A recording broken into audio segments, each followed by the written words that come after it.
Welcome to episode 1 of Tanya's Crafty Hands, introducing left hand and right hand. Hi! Unfortunately, I am also dyslexic, so left hand and right hand most likely will be switching names throughout the show.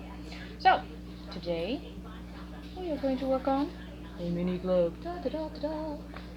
We'll see if I can actually insert a montage of my little drawing of said project. I doubt that will happen though. Free projects and all that. So, I'm going to be using this here, whoopsie, where's my camera? There's my camera. This here little foam ball. As you can see, there's little knobby bits on it. So, introducing Mr. Knife. We are going to see if we can trim this up just enough. Doesn't really need too much because I'm going to use this doll needle. And then, after I attempt to skewer my hand, oh my, that's thicker than I thought it would. Okay, well we're just going to have to do it like that for now. I'm going to use some air dry clay to coat the outside of it and get a relatively smooth surface for painting. It will help the paint adhere better and also will help keep it from having all this rough stuff soaking through. So, here's our clay. That apparently has random stuff in it. And let's just go ahead and press it on really thinly and let it dry. So I will get back to you once I'm done with that. Okay, so we have this little guy ready. As you can see, I kind of roughed up the surface a little bit. I changed my mind on making a smooth ball and just kind of went in for some textural interest there. About little shelves for where the continents theoretically are supposed to be. Maybe a little island out in the middle of nowhere. Now we're going to set this aside. So, I have right here a little doll plate. That little doll plate can work awesome as a stand. So, to make the stand, let's see if we can use some wire to create our thicker parts. We'll lay our globe here for a minute because we've got two different ways or parts to make. We've got this part and that.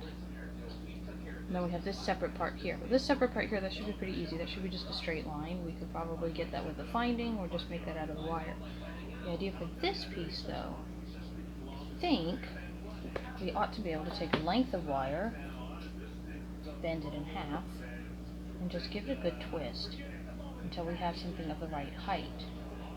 So let's try, I guess maybe about that much. Ah! Cut, darn you. Move this stuff out of our way. And let's see what we got. Just round it out.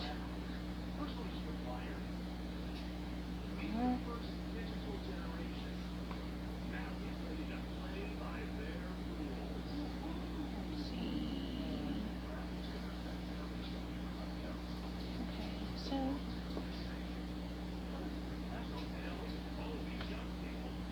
bend this around and make a little loop on either side so that our little globe can be free spinning.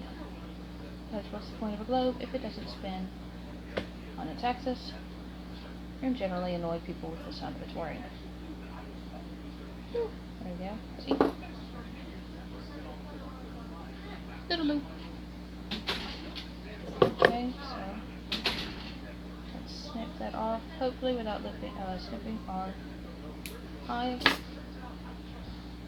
We'll lay that piece aside because that's a nice chunk. We could probably use that later.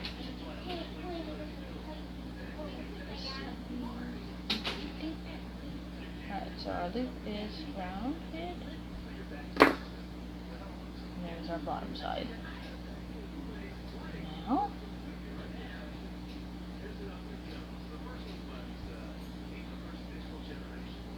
let's make sure we have sufficient size or space for it to spin. So, I guess we'll make the next one up there. And this is all completely arbitrary. You can do whatever the heck you want because I really don't care. Okay. Same with that one. Make a loop down on this side. And around. I don't know why I'm trying to film this right now, because the children will not stop being loud. So we're just going to have to hope for the best that I can get some clipping done with that audio, because otherwise I'm going to have to just, duct tape them all next time I try to film. That'll work things out. Alright, put that there. Alright, so we've got that. We've got to line this up. We've got to line this side up with that side. Bend it around just a little bit. Like so. So those are lined up. I think we'll have to straighten this up just a bit like that. And then that should be our starting base for our little globe.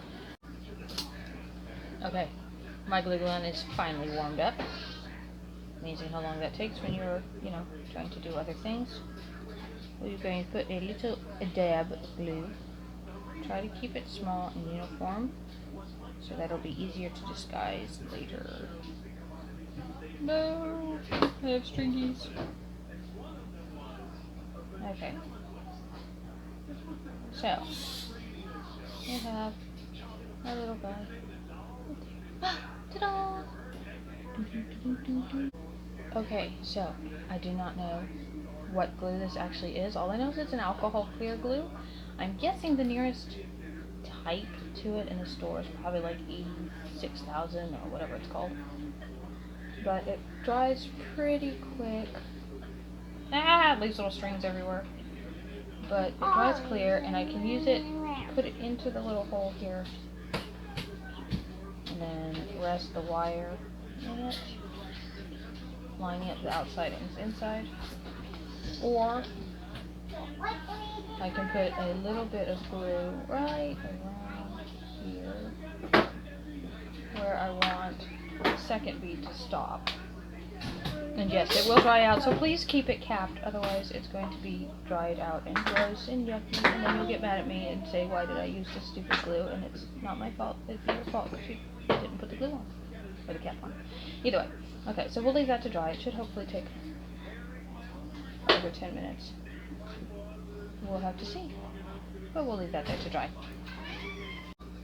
Okay, time to commence painting. I'll be using, again, what I have in my stash, but most of it is going to be Anita's craft paint. So I've got like blue denim for the water, ye old black, and then like 2 different greens just to give some shading. I've got also metallic green and this really cool metallic classic gold, because why not?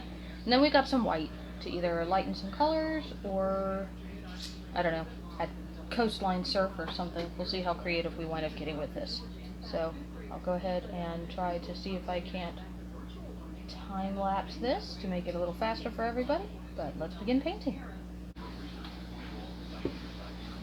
So I really want to use some of this metallic just to kind of make it a little shinier, a little different, make it a little less bright blue and green. I may have to do something about that blue. It's a bit too bright. So it may just be my lighting, which is like super intense. So we'll put some shiny on it and see what happens. Oh, shiny. What are we going to do next? Well, remember our little stand. Well, our little stand needs a little attention too. I'm going to use some Rub and Buff Antique Gold, because that is the closest I have to that bead there. I think this is too also dried up, but it's amazing what happens when your lids crack. Just try and squeeze them out.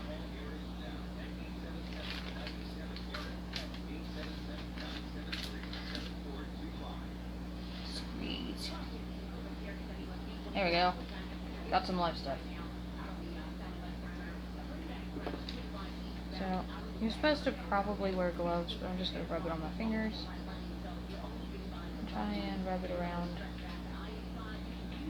It's pretty silver. And it's probably going to stay silver by the time I'm done too, because it's kind of hard to get on with my chonky fingers here. Chonky. Yep. Stringy string. Alrighty. Not the best thing to use Rub and Buff on. Rub and Buff actually works super well if you are going to use it for something with a lot of texture, because it likes to ride on all that texture there. So just try and rub it in, rough some of that off, give it more of a texture to it, because it's little. I don't know if I like this, but we're committed because it ain't coming off.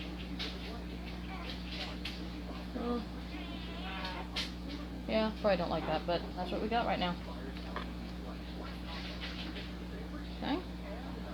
Now, gotta have paint all over my fingers. Let's hope that I don't damage our glove.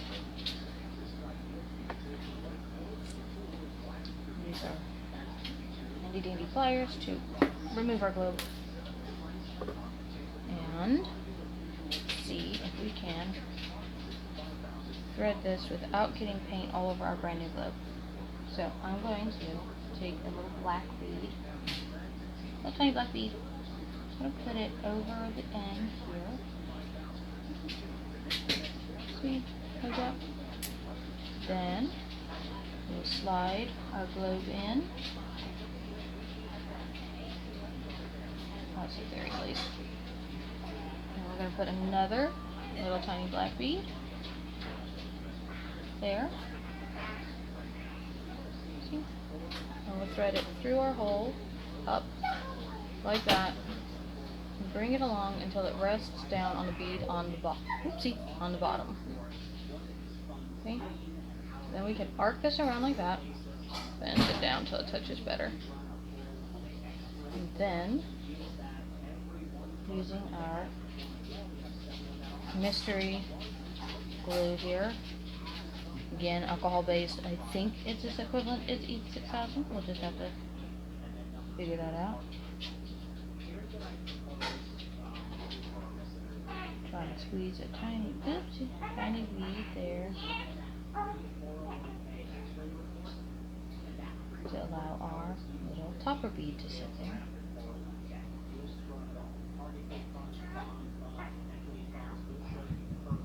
Uh-oh, my bead is not working.